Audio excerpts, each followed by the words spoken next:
The October air in Millbrook felt different this year. I could taste it on my tongue as I walked down Maple Street, that metallic tang that comes before something terrible happens. The leaves crunched beneath my boots, their orange and crimson colors looking almost too vibrant, like blood against the dying grass. I'd been back in my hometown for exactly 3 days, and already the memories were clawing their way to the surface. My name is David Chen, and I'm here because of a phone call I received 2 weeks ago. My mother's voice, shaking with an emotion I couldn't quite place. "David, honey, you need to come home. It's about Halloween night, about what happened to you and the others. Even now, 23 years later, those words sent ice through my veins. I pulled my jacket tighter as I approached the house where I grew up. The white picket fence was still there, though paint was peeling like dead skin. Mom had aged more than I expected, her hair completely gray now, her eyes holding secrets that seemed to weigh her down. When she opened the door, she looked at me like she was seeing a ghost. "You look exactly the same," she whispered, and I knew she wasn't talking about normal aging. That night, as rain drummed against the windows, she showed me the newspaper clippings she'd kept hidden in the basement. Headlines that made my blood run cold. 8 children missing after Halloween night, and search continues for Millbrook's lost trick-or-treaters. The dates were all wrong, though. According to these articles, I'd gone missing on October 31st, 1999, along with 7 other kids from our neighborhood. But that was impossible. I remembered that Halloween. I remembered coming home with a bag full of candy. Remembered my mom helping me sort through it. Remembered going to school the next day and trading Snickers bars with my classmates. I had lived my entire life after that night. I had graduated high school, gone to college, gotten a job as a freelance journalist in Portland. I had memories, experiences, a whole life that these newspaper clippings said never happened. "Mom, this doesn't make sense," I told her, spreading the yellowed papers across her kitchen table. "Look, there's even a photo of the search party looking for me, but I was never missing." She reached across the table and took my hand. Her fingers were ice cold. "David, what do you remember about that Halloween night? Really remember?" I closed my eyes and tried to think back. The memories felt slippery, like trying to hold water in cupped hands. I remembered putting on my vampire costume, remembered meeting up with the other kids on Elm Street. There was Tommy Rodriguez in his werewolf mask, Sarah Walsh dressed as a witch, little Emma Foster, who was only 6 and wore a pumpkin outfit her grandmother had sewn. I could see their faces so clearly, but when I tried to remember the actual trick-or-treating, the details became fuzzy. It was like looking at an old photograph that had been left in the sun too long. The edges were burned away, leaving only fragments of color and shadow. "We went to the old Henderson place," I said slowly, the words feeling strange in my mouth. "The house at the end of Sycamore Road, the one that had been empty for years." My mother's grip on my hand tightened. "The Henderson place burned down in 1987, David. It was just a foundation by 1999. Cal, but I could see it so clearly in my mind. The towering Victorian house with its wraparound porch and Gothic windows. I could smell the wood rot, and feel the soft give of the front steps beneath my feet. I could hear Mrs. Henderson's voice calling to us from inside. "Come in, children. I have something very special for you." My mother was watching my face with growing alarm. "David, you're scaring me.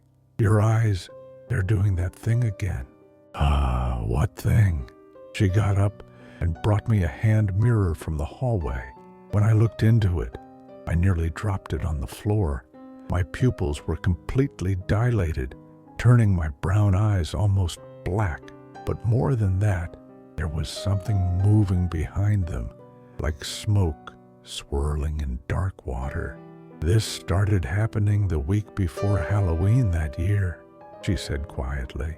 "All 8 of you kids, your eyes would go black like that, and you'd talk about the Henderson woman like she was still alive, like the house was still standing." I set the mirror down with shaking hands. The reflection had looked wrong somehow, not quite like my own face staring back at me. Outside, the wind picked up, rattling the windows. In the distance, I could hear children laughing, though it was nearly midnight, and no kids should have been out on the streets. The sound seemed to be coming from the direction of Sycamore Road. "Mom," I said, my voice barely above a whisper, "what really happened to us that night?" She walked to the window and peered through the curtains. When she turned back to me, her face was pale.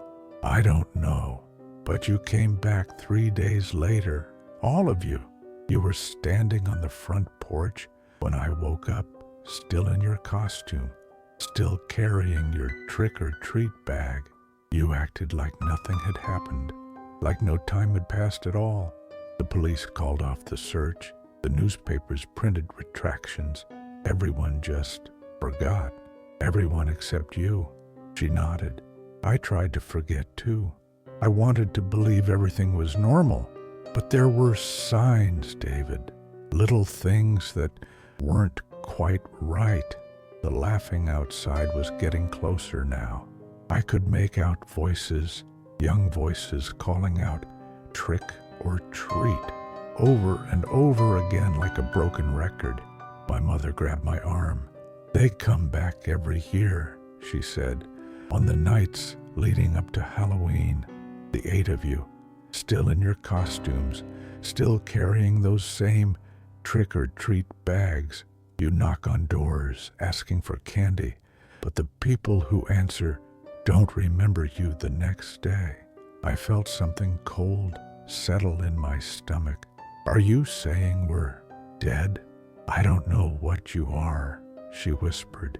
"But, David, honey, you need to understand something. The real David, my son, he never came back from that house. You're something else wearing his face." The laughter stopped abruptly. Outside, everything went silent. No wind, no rustling leaves, no distant traffic. It was the kind of silence that presses against your eardrums and makes you want to scream just to break it. Then came the knock at the front door. 3 slow, deliberate raps. My mother's face went white. "They've never come here before," she breathed. We stood frozen in the kitchen listening. The knock came again, followed by a young voice that made my blood turn to ice. "Trick or treat, Mrs. Chen. It's David. I'm home." But I was already home. I was standing right here in the kitchen. My mother looked at me with terror in her eyes. "If you're in here with me," she whispered, "then who's at the door?"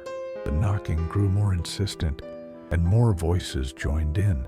Children's voices, all chanting in unison, "Trick or treat, trick or treat." "Let us in, Mrs. Chen. We want to come home." I recognized them all. Tommy, Sarah, Emma, the Martinez twins, Kevin Walsh, and Lily Chen. Wait, Lily Chen? But that was my sister's name, and she died of pneumonia when she was 4, 2 years before I was even born. "Mom," I said slowly, How many children went missing that Halloween night? She was backing toward the kitchen phone, her hands shaking. 8. I told you 8 children, but you said I was one of them. That makes 7 others. No, David, you, Tommy, Sarah, Emma, Miguel, and Maria Martinez, Kevin, and... She stopped, her face going even paler. And who else, Mom? The voices outside were getting louder, more demanding. I could hear them moving around the house now, trying the windows, rattling the back door. Lily, she whispered. Your sister Lily. But that's impossible. She died in 1995, 4 years before that Halloween. The temperature in the kitchen seemed to drop 20 degrees. I could see my breath now, small puffs of white in the suddenly frigid air. On the frost that was forming on the windows, small handprints began to appear, child-sized handprints pressing against the glass from outside. We want to come in, the voices chanted. We want to come home. We've been waiting so long. I walked toward the front door, drawn by something I couldn't explain. My mother tried to grab my arm, but her hand passed right through me like I was made of smoke. David, don't, she pleaded, but her voice sounded far away now, like she was calling to me from the bottom of a deep well. I could feel myself changing, becoming less solid with each step. In the hall mirror, I caught a glimpse of my reflection, pale, translucent, my eyes now completely black. The vampire costume I'd thrown away decades ago was somehow back on my body, though it looked different now, faded, rotted in places. When I reached the front door, I could hear my mother sobbing behind me. But there was something else, too. A sound like wind chimes, but deeper, more resonant. It was coming from outside, from the direction of Sycamore Road. I put my hand on the doorknob, and it felt like touching ice. Through the frosted glass, I could see shapes moving, small figures in Halloween costumes, waiting patiently on the porch. We missed you, David, came a voice I recognized. Tommy Rodriguez, though he sounded different now, hollow. We've been looking for you for so long. Why did you leave us? I didn't leave, I said, though I wasn't sure if that was true anymore. I've been here. I've been alive. No, said another voice, Sarah Walsh. You've been dreaming. We all have. But it's time to wake up now. Mrs. Henderson is waiting. At the mention of that name, memories came flooding back. Real memories, not the false ones I'd been carrying around for 23 years.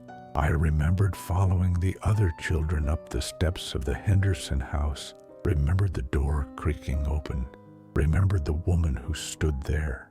She'd been beautiful and terrible at the same time, with silver hair that moved like it was underwater and eyes that held the depth of centuries. Come in, children, she'd said. I have something very special for you. We'd followed her inside, drawn by something we couldn't resist. The house had been full of impossible things, rooms that were bigger on the inside than the outside, hallways that led to places that shouldn't exist, and toys that moved when no one was watching. Just one piece of candy, Mrs. Henderson had said, offering us each a piece from an ornate silver bowl. Just one, and you can stay here forever. You'll never have to grow old, never have to face the pain of the world outside. We'd taken the candy because we were children, and children trust adults, and because something in her voice made it impossible to say no. The moment the sweet touched my tongue, I'd felt myself dissolving, becoming part of something larger and more terrible. But I'd fought it somehow. Some part of me had refused to let go, had clawed its way back to the surface and created an entire false life to hide in. I had been living in a dream for 23 years, while my real body, my real self, had been trapped in that house with the others. "David," my mother's voice came from what seemed like miles away. "Please don't go." I turned back to look at her one last time. She was standing in the kitchen doorway, tears streaming down her face, but she was fading too, becoming transparent around the edges. "I'm sorry, Mom," I said, "but I was never really here." I opened the front door. The other children were waiting on the porch, just as I'd expected. They looked exactly as they had on that Halloween night 23 years ago, except for their eyes. All of their eyes were black now, black as the spaces between stars. "Ready to go home?" Tommy asked, extending his hand. Behind them, I could see the Henderson house. It stood at the end of Sycamore Road, exactly as it had been before it burned down. Before it had supposedly burned down. Lights glowed in every window, warm and inviting, and I could smell something baking, cookies maybe, or candy apples. As I stepped off the porch to join them, I heard my mother scream my name one last time. But when I looked back, the house I'd grown up in was empty and dark, with a "for sale" sign on the front lawn that looked like it had been there for years. We walked down the street together, 8 children in Halloween costumes, our footsteps making no sound on the pavement. The jack-o'-lanterns on the porches we passed flickered and went out as we walked by, and I noticed that the trick-or-treat bags we carried were full of candy that never seemed to diminish, no matter how many pieces we ate. "How long have we been doing this?" I asked Sarah as we turned onto Sycamore Road. "Time doesn't work the same way here," she said. "We come back every October because part of us remembers what it was like to be alive, but we can never really leave. What about the people who see us? What about our families?" Emma, still in her pumpkin costume, looked up at me with those terrible black eyes. "They forget," she said simply. "Mrs. Henderson makes sure they forget. It's easier that way." We reached the Henderson house, and Mrs. Henderson was waiting for us on the porch. She looked exactly as she had that night, 23 years ago, ageless and beautiful, and wrong in ways that made my skin crawl. "Welcome home, David," she said, her voice like honey over broken glass. "I've been wondering when you'd stop running from yourself." "What do you want from us?" I asked, though I already knew the answer. "Want?" She laughed, and the sound made the windows of the house rattle. "I don't want anything from you, dear child. I want to give you something. I want to give you forever." She gestured to the house behind her, and I could see through the windows now. Inside, hundreds of children were playing, laughing, enjoying an eternal Halloween party. They all had the same black eyes, the same hollow smiles. "Every year, I collect a few more," Mrs. Henderson said. "Children who deserve better than what the world has to offer. Children who should never have to grow up, never have to face disappointment or loss or death." "But we are dead," I said. "Are you?" She tilted her head, studying me. "You've been living, breathing, thinking for 23 years. You've had experiences, made memories, felt joy and sadness and love. Just because your body is here doesn't mean your spirit hasn't been free." I looked at the other children, at Tommy and Sarah and little Emma. "Is that true?" Have we been living double lives this whole time? In a way, Mrs. Henderson said, I give each child, I collect a choice. You can stay here with me, where you'll never be hurt or forgotten, where every day is Halloween and every night is full of wonder. Or you can project part of yourself out into the world, live a shadow life until you're ready to come home. But the people we leave behind, forget, she finished, because remembering would drive them mad. It's a kindness, really. As she spoke, I felt the pull of the house growing stronger. Inside, I could hear the sounds of eternal childhood, laughter, games, the rustle of candy wrappers. It sounded warm and safe and completely cut off from the pain of the real world. But I also remembered my mother's tears, the way she'd looked at me like I was her greatest hope and her deepest fear all at once. I remembered the life I'd built in Portland, the articles I'd written, the people I'd met. It might have been a shadow existence, but it had felt real to me. What happens if I choose to go back? I asked. Mrs. Henderson's smile faltered slightly. You can't, she said. Not anymore. You've been away too long. The connection is too weak. You're here now, really here, and this is where you belong. I looked at my hands and saw that she was right. I was completely transparent now, more ghost than boy. The life I'd been living in Portland was fading like a half-remembered dream. But there's something you should know, I said, taking a step back from the porch. Something you didn't count on. Her eyes narrowed. What? My mother remembered. All these years, she remembered. And if she remembered, then others might too. People might start asking questions about the children who disappear every Halloween, about the houses that shouldn't exist, about the woman who collects boys and girls like they're candy in a jar. For the first time since I'd met her, Mrs. Henderson looked uncertain. That's impossible. I make sure they forget. You make sure they want to forget, I corrected. But my mom loved me too much to let go completely, and love is stronger than your magic. The other children were looking between us now, confusion replacing the placid acceptance in their black eyes. Tommy stepped forward. David's right, he said slowly. My dad.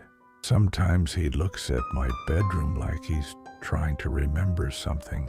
And Maria, remember how your mom keeps buying birthday cakes, even though she says she doesn't know why? Maria Martinez nodded. She cries sometimes on October 15th. That was my birthday. She doesn't know why she's sad, but she cries anyway. Mrs. Henderson's beautiful face was twisting into something ugly now. Stop it, she hissed. They forgot. They all forgot. They have to forget, or everything falls apart. But the children weren't listening anymore. They were remembering, really remembering for the first time in decades. Sarah pulled off her witch hat and threw it to the ground. I want to see my mom, she said. I want to go home, added Kevin. Emma, still so young, started to cry. I want my daddy. Mrs. Henderson raised her hands, and power crackled around her fingers like black lightning. You are home, she snarled. This is where you belong, with me, forever. The house behind her began to change, the warm glow in the windows flickering and dying. Through the glass, I could see the hundreds of children inside, and they weren't playing anymore. They were pressed against the windows, their faces twisted with terror and longing, trying to get out. How many? I asked, backing away from the porch with the others.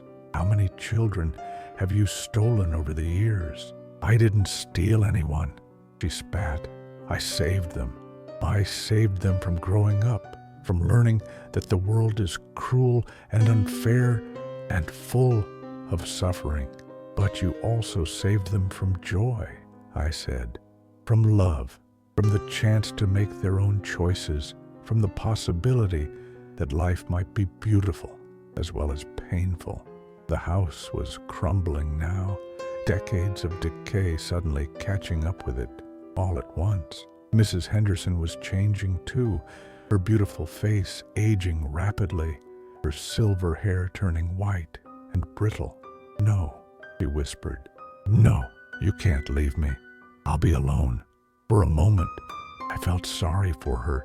She looked so small and frightened, like a child herself. You don't have to be alone, I said gently. You can let go. You can move on, just like the rest of us. She shook her head violently. I can't. I've been here too long. This is all I know. The house gave a final groaning collapse, and suddenly we were standing in an empty lot filled with nothing but weeds, and the foundation stones that my mother had said were all that remained. Mrs. Henderson was gone, faded away like morning mist. The other children and I stood there for a long moment, looking at each other in the pale light of dawn. Somehow, without my noticing, the night had passed. What happens now? Tommy asked. I looked around at my friends, at the kids I'd grown up with before we'd all been trapped in Mrs. Henderson's eternal Halloween. They looked more real now, more solid, but there was still something otherworldly about them. I think, I said slowly, we get to choose. One by one, they began to fade, not disappearing, but becoming lighter, more peaceful. Emma was the first to go, her pumpkin costume transforming into a warm, golden light that drifted up toward the sky like a balloon. Sarah followed, then the Martinez twins, then Kevin. Tommy was the last to leave besides me. Will you be okay? He asked. I nodded. I think so. What about you? He grinned, and for a moment, he looked like the boy I'd known all those years ago, before the darkness had taken us. I'm going to see what's on the other side, he said. I'm finally ready to grow up. When he faded away, I was alone in the empty lot. The sun was rising now, painting the sky in shades of orange and pink that reminded me of Halloween decorations. In the distance, I could hear the sounds of a town waking up, cars starting, dogs barking, the normal sounds of life going on. I thought about my choices. I could follow the others, move on to whatever came next, or I could try to return to the shadow life I'd been living in Portland, though I wasn't sure that was possible anymore. Or I could do something else entirely. I started walking back toward my mother's house, and with each step, I felt myself becoming more solid, more real. By the time I reached the front door, I was completely corporeal again. My mother was waiting for me in the kitchen, sitting at the table with a cup of coffee that had gone cold hours ago. When she saw me, her face lit up with a mixture of hope and terror. David, she whispered. It's me, Mom, I said, and this time I knew it was true. The real me. I'm home. She started to cry, great heaving sobs that seemed to come from the very depths of her soul. I knelt beside her chair and let her hold me, this woman who had loved me so much that she'd refused to forget, even when forgetting would have been easier. The others? She asked. They're free now, I said. We're all free. We stayed like that for a long time, holding each other in the morning light. Outside, I could hear children walking to school, their voices high and excited as they talked about their Halloween costumes and the candy they were going to collect. It was October 29th, and Halloween was still 2 days away. But for the first time in 23 years, I wasn't afraid of it. That night, I called the Portland Tribune and quit my job. I told my editor that I'd had a family emergency, which was true enough, and that I wouldn't be coming back. He wasn't happy, but he wished me luck. Over the next few days, I helped my mother clean out the basement, throwing away the newspaper clippings and police reports that had haunted her for so long. We didn't need them anymore. The story was over. But on Halloween night, as we sat on the front porch, handing out candy to trick-or-treaters, I thought I saw familiar faces in the crowd. A boy in a werewolf mask, who might have been Tommy. A girl dressed as a witch, who could have been Sarah. A tiny pumpkin, who reminded me of Emma. They didn't approach the house, but they waved to me from the sidewalk before disappearing into the night. And I understood that this was their way of saying goodbye, their way of letting me know that they were okay, that they were finally at peace. My mother saw them too. "Do you think they're really gone?" she asked. I squeezed her hand. "I think they're wherever they need to be," I said. As the last trick-or-treater disappeared down the street and the jack-o'-lanterns began to burn low, I realized that for the first time in my life, my real life, I was exactly where I belonged. But sometimes, late at night, when the wind is howling and the October air tastes like metal and memory, I wonder about Mrs. Henderson. I wonder if she really faded away, or if she's still out there somewhere, in some other town, in some other time, waiting for the next group of children to knock on her door. Because people like her don't just disappear. They find new faces, new names, new ways to collect the things they think they need to fill the emptiness inside them. And every Halloween, when I see children running from door to door in their costumes, their faces bright with excitement and possibility, I want to call out to them, "Be careful. Don't go to houses that shouldn't exist. Don't trust the beautiful woman with the silver hair and the black eyes who offers you candy from a bowl that never empties." But I don't, because they wouldn't listen. Children never do. They have to learn for themselves that not all treats come without tricks, and that some doors, once opened, can never be closed again. The only thing I can do is watch and remember and hope that if it happens again, when it happens again, there will be someone like my mother who loves enough to refuse to forget, someone who remembers that the most dangerous monsters are the ones who promise to keep you safe forever.